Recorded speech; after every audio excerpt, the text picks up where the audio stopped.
सभी भारतीय भाइयों को मेरा नमस्कार। मैं एडवोकेट नूरुद्दीन चौधरी। पिछले नवंबर दिसंबर के अंदर देश के अंदर जिस तरह के माहौल केंद्र सरकार ने एनपीआर एनआरसी इसको लेकर किया था, 3 देशों के पीड़ितों को लाके बिठाने की बात की थी, लेकिन कोरोना के अंदर केंद्र सरकार की सारी पोलें खुल गई। विदेश से 3 देशों के लोगों को लाके बसाने की बात छोड़ो, अपने देश के लोग जो जा रहे थे, पैदल मजदूर जा रहे थे, उनके लिए ये सरकार कुछ नहीं कर पाई और इनको इसकी करने की ज़रूरत नहीं थी। केंद्र की जो बीजेपी सरकार है वो बेशरम सरकार है, उसको सिर्फ सत्ता चाहिए, सत्ता किसी भी तरीके से चाहिए। आपने देखा कि केंद्र सरकार के पास, बीजेपी के पास इन गरीब मजदूरों के ले जाने के लिए कोई पैसा नहीं था, लेकिन जैसे ही थोड़े से हालात सामान्य बने, आज जो सो वर्चुअल रैलियाँ इनकी शुरू हो गई है और 30-30 हज़ार रुपये के एलईडी, 300 करोड़ के एलईडी जो उसने बिहार के अंदर बिठा के अपनी जो से रैली कर रहे हैं। इनको सत्ता से पैसा, पैसा से सत्ता, ये बात इनके अच्छे तरीके से समझ में आई है और इस देश के जनता के बारे में इनको अच्छे तरीके से पता है।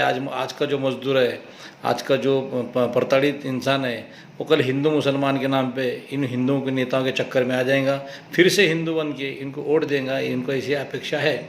इसलिए इनको किसी से कुछ लेना देना नहीं है। लेकिन मैं आप लोगों का ख्याल, हम लोगों की मेमोरी बहुत शॉर्ट होती है, हम बहुत सारे जल्दी भूल जाते हैं। ये हालात जो पैदा किए हैं आज, आपको शायद याद नहीं होगा, 2012-13 में इसकी शुरुआत हुई थी। इसकी शुरुआत का कारण ये था कि किसी चीज़ को लेके आरएसएस की और कांग्रेस की अनबन हुई थी। मैं तो कांग्रेस का कार्यकर्ता हूँ, उसके अंदर की जो बातें बहुत सारी जानता हूँ, लेकिन उसके बारे में यहाँ पे बोलना ठीक उचित नहीं होगा। तो वो चीज़ को लेकर कांग्रेस की और आरएसएस की बहुत सारी चीज़ों में ये हो गई थी और आरएसएस वालों की ये समझ में आया कि अगर ये बात अगर खुल जाएगी, हमारी कलई खुल जाएगी, तो हमको कहीं मुँह बताने के लायक नहीं रहेंगे। इसलिए इन्होंने खामोशी में वहीं कहीं छुप कर एक मीटिंग कराई, जिसके अंदर से ये नारा दिया गया कि जो है सो कांग्रेस मुक्त भारत बनाना है। और इसकी जानकारी वहाँ के एमपी ने कांग्रेस के नेताओं को दी थी, लेकिन उसके ऊपर इतनी तरह से सबने गौर नहीं किया और उसका नतीजा ये निकला कि आरएसएस और बीजेपी ने एक प्लान करके 2G स्पेक्ट्रम घोटाले को लेकर उसके अंदर जो है सो बड़ा चढ़ा कर बातें कही और इन्होंने 6 लोग इनके चुन के निकाले थे। शायद आपको याद नहीं होगा, तो मैं आपको उनके नाम बताऊंगा। आप उस टाइम पे इनके जो से गांधी भी बनाया था इन्होंने, जो अन्ना हजारे थे। आज वो गांधी का कहीं पता नहीं है, वो गांधी किधर गायब हुआ है पता नहीं। देश के अंदर इतना हो रहा है, होता गांधी कहाँ सो रहा है पता नहीं है। तो आपको मैं बताना चाहूँगा, ये गांधी जो थे अन्ना हजारे थे, आरएसएस के गांधी, और इनके साथ जुड़े थे बाबा रामदेव, जो आज बिजनेस में करोड़ों अरबों रुपए कमाए हैं और उन्होंने किसी तरीके से कोई मजदूरों की मदद नहीं की, गरीबों की मदद नहीं की, कोई कुछ नहीं किया। उसी तरीके से उनके साथ जुड़ी हुई थी किरण बेदी, जनरल वीके सिंह, आज के जो सो दिल्ली के जो मुख्यमंत्री अरविंद केजरीवाल, और इनकी लड़ाई कोर्ट में लड़ने के लिए सुब्रमण्यम स्वामी। ये 6 लोग थे। ये 6 लोगों ने मिलकर एक ऐसा माहौल बनाया देश के अंदर। अन्ना हजारे ने सबसे ज़्यादा भूमिका इसके अंदर निभाई, अपने आप को गांधी के रूप में प्रोडक्ट किया। नौजवानों को लगा कि देश का नया गांधी है, लेकिन पता नहीं था उनको कि आरएसएस का गांधी निकलेगा बन के।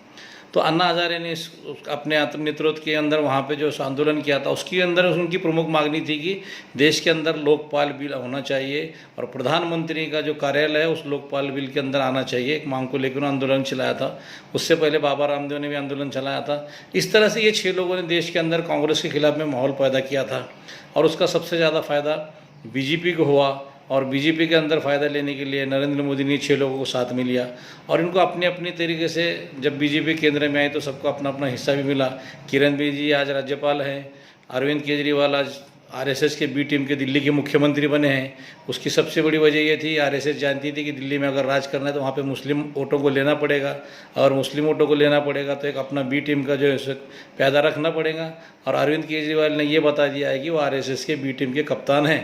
उन्होंने अपने जो भी दंगल के अंदर जो भूमिका निभाई है और उसके बाद के जो उन्होंने जो वकील को जो नियुक्त किया उनकी तरफ से केंद्र सरकार के, वो प्योरली जो है सो सब जानते हैं कि मोदी जी का आदमी है। और उनका जो एक नगर सेवक जो था ताहिर हुसैन, जिसके खिलाफ कोई साजिश नहीं रहती हुई भी वहाँ पे ये होगा और जो भी वहाँ पे ऐसे बहुत सारी चीज़ें, मौलाना साहब के खिलाफ एफआईआर फाड़ने में उन्होंने जितनी तत्परता बताई है, उतनी प्रवेश वर्मा के खिलाफ में, वहाँ के जो दंगाई थे बीजेपी वालों के, उनके खिलाफ में कोई एक्शन आज तक नहीं लिया है। तो अरविंद केजरीवाल ने ये प्रूव कर दिया है कि वो बी टीम के आरएसएस के वहाँ के दिल्ली के मुख्यमंत्री हैं। अब बात में इन सब लोगों की, उसके अलावा जनरल वीके सिंह मिनिस्टर बने देश के अंदर केंद्र की सरकार में। बाबा रामदेव ने करोड़ों रुपए कमाया स्वदेशी का नारा लगा के। उनकी दवाएं आज कोरोना में काम नहीं कर रही हैं। उनकी जो दवाएं स्वदेशी दवाएं जो थी, उससे ना सुषमा स्वराज जी को बचा पाए, ना उन्होंने अरुण जेटली को बचाया उनकी दवाओं ने। वो गोमूत्रों के बारे में कहते हैं, लेकिन कितना पीते हैं पता नहीं, लेकिन वो सबको कहते हैं गोमूत्र के फ़ायदे। उनके पास कुछ देशी गायें भी हैं, उसका कितना घी निकलता है, कितना दूध निकलता है, ये बहुत बड़ी संशोधन का ये है। कई लोगों ने उनके बारे में लगाया, लेकिन आज सरकार उनको सपोर्ट करने वाली है। सरकार ने तो मैगी बंद करके उनकी जो है मैगी चलाने की कोशिश की थी, लेकिन उसमें वो सफल नहीं हो पाए।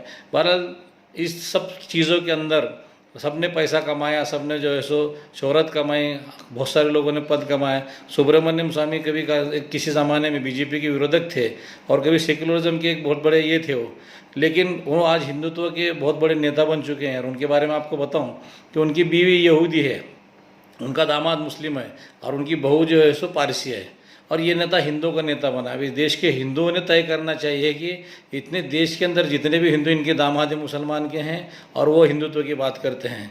काय के लिए? तो सिर्फ सत्ता के लिए। आपको हिंदू बोल के वोट लेते हैं, लेकिन हिंदू मरा है। साहब आपने देखा होगा कि इस महामारी में जो कोरोना, इसमें लोग चलते गए, भूखे चलते गए, वहाँ पे जितनी मदद मुसलमानों ने की, रोज़े रह के, खुद रोज़े रह के, भूखे पैसे रह के वहाँ पे जाने वाले राहगीरों को ये पहुँचाया है। मैं एक किसी सामाजिक कार्यकर्ता ने बहुत अच्छी बात की थी कि मैंने मजदूर से कहा है कि जिस रास्ते से आप जा रहे हो उस रास्ते से मुसलमान होंगे तो आप भूखे नहीं मरोगे। ये हमारे लिए बहुत बड़ी फ़ख्र की बात है। और जिस तरह से आज मोदी जी कह रहे हैं कि मुसलमान कोरोना वायरस के साथ लड़ने का सीखो, तो इस देश के अंदर मुसलमानों ने हमको मोदी जी, आपके बीजेपी और आरएसएस के प्रोपोगंडा के साथ हम लोगों ने जीना सीखा है। हम अपनी देश सेवाएं पहले भी करते आए थे, वो तो हमारे रगों में है, हमारे खून में, और आगे भी करते रहेंगे।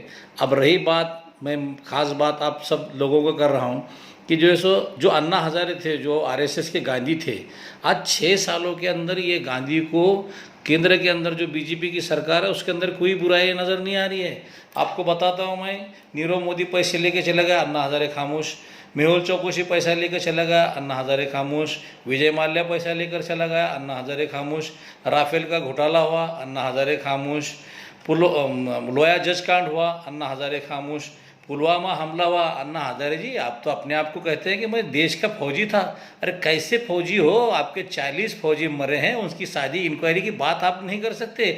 इतना आरडीएक्स कहाँ से आया? कांग्रेस बोल रही है, सारा दुनिया बोल रही है, तो आप जो बीजेपी वाले उनको राष्ट्रद्रोही करते हो। आप उन फौजियों के बारे में कुछ नहीं करते। और एक बात ये सुनने में आई है कि फौजी के नाम से जो चंदा इकट्ठा हुआ था, वो चंदा भी फौजियों के घरों को नहीं पहुंचा। आज तक किसी को मदद नहीं पहुंची। कई वीडियो में देख चुका हूं कि पुलवामा हमले के अंदर जो शहीद हुए थे, उनके नाम से जो शहीद फंड हुआ था, वो भी बीजेपी हड़प कर चुकी है। और उसके बाद अभी जो है सो पीएम केयर फंड की बात आ रही है। जो मोदी जी, उनके कई वीडियोस हैं, कहते थे पाई पाई का हिसाब केंद्र सरकार से लेना चाहिए, पाई पाई का हिसाब देना पड़ेगा। मोदी जी आपने पीएम केयर बनाया है तो उसका फंड का हिसाब नहीं दोगे। आपके साथी राजनाथ सिंह और जो है वित्त मंत्री है, उनके सदस्य हैं, जबकि जो है ऑलरेडी जो है पीएम का जो है दूसरा फंड होता है, उसके अंदर विरोधी पक्ष नेता होता है, सब होता है, उसका ऑडिट होता है। लेकिन आपने कहा कि इसका ऑडिट नहीं होगा। तो अन्ना हज़ारे जी, देश के अंदर बहुत सारे घपले घोटाले हुए हैं। आप अगर असल में गांधी हो तो निकल आइए, आप जल्दी से जल्दी इसके खिलाफ आंदोलन करिए, वरना मैं आपसे कह रहा हूं कि हम बहुत जल्दी आपके राड़ेगंज सिद्धि के अंदर आपके घर के सामने आंदोलन करेंगे कि आप गांधी नहीं आरएसएस के एजेंट थे और आरएसएस के एजेंट हो, और आपको देश की बजाय आपको बीजेपी का राजनीति करना थी, आप बीजेपी के एजेंट हो। ये चीज़ को लेके हम बहुत जल्दी आपके खिलाफ आंदोलन करेंगे। और मैं देश के सभी जनताओं से, जहाँ जहाँ तक मेरा वीडियो पहुँचेगा, जहाँ जहाँ तक ये बात पहुँचेगी, बाबा रामदेव से आप पूछना कि 30 रुपये लीटर का पेट्रोल कब मिलने वाला है, 40 रुपये का डीजल कब मिलने वाला है। आरना इनको चलना फिरना बंद कर दोगे तो ये देश सही रहेगा। देश की जनता को आप जो है सो इसका हिसाब लेना पड़ेगा। बहुत सारी राजनीतिक पार्टियों के अंदर बहुत सारी उलझनें हैं। ये लोग सत्ता के दम पे ईडी से, सीबीआई से इनको धमकियां दे के सब बहुत सारी पार्टी को शांत कर चुके हैं, लेकिन देश की जनता ने ही देश की आज़ादी में लड़ा दिया था और देश की जनता को ही अब ये तय करना होगा। और मैं ख़ास तौर से हिंदू भाइयों से अपील करूंगा, ये तुम्हारे हिंदुत्व के इनको कोई लेन देन नहीं। इनको हिंदुत्व सिर्फ उनको सत्ता के लिए चाहिए, इनका हिंदुत्व पैसे के लिए चाहिए। बीजेपी आरएसएस का झूठा हिंदुत्व है। इन्होंने महामारी में किसी की मदद नहीं की। हज़ारों करोड़ों रुपए की प्रॉपर्टी इनके पास आज बीजेपी के पास, सत्ता के पास है। इनके शाहनवाज कहते हैं कि हमारी दुनिया की सबसे बड़ी पार्टी है, दुनिया के बड़ा सबसे बड़ा फंड है। इन्होंने पीएम केयर में कितना फंड दिया है ज़रा बताएं हमको, देशवासियों को बताइए, बीजेपी वाले या आरएसएस वाले, ये बताएं कितने बड़े देशभक्त हैं। और बिल्कुल जो है हम लोग नौजवान मेरे इस आंदोलन में शामिल होंगे।